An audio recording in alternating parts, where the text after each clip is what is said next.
I strain out my herbs from this oil that I have been infusing for about 2 months now. Inside of this jar, we have rosebuds, calendula, marshmallow, and also a little bit of peppermint leaf. We also have some sunflower oil as well as jojoba, olive oil, grapeseed, and sunflower.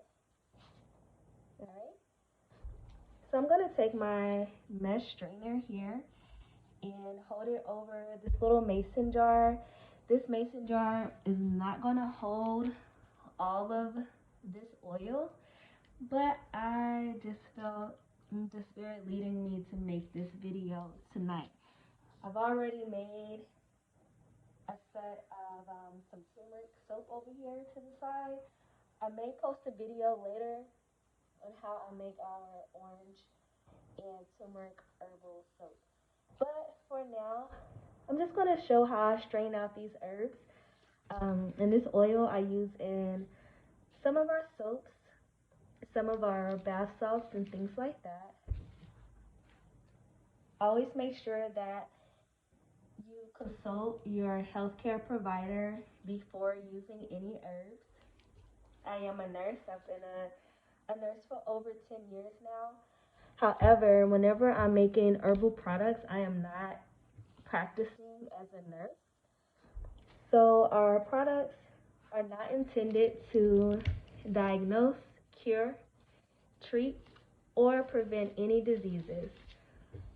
Always do your own research and please speak with your healthcare provider before using any herbs. As you can see, I had a piece of paper underneath this cap, and it's because on the mason jar, there's like a waxy film on the caps, and we don't necessarily know what's all in this. So always use unbleached parchment paper so that whatever is in these lids isn't seeping into our oils. Alright, so I'm just gonna pour this over this jar and just kind of press down on the herbs. The herbs are really crunchy. Whenever you can feel that they're crunchy, that's how you know we've gotten all of the good benefits out of these herbs. So these herbs can be tossed because there's really nothing else that we can get out of this. Another great idea to do is after you strain your herbs into a jar, you can go ahead and get like a cheesecloth and pour it into another jar just to catch like these little bits that's in here, if you like.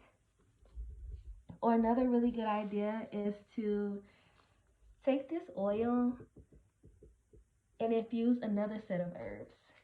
So let's say you wanted to add a little bit more calendula, because we know calendula is one of those super skin herbs. So let's say you wanted to infuse more calendula.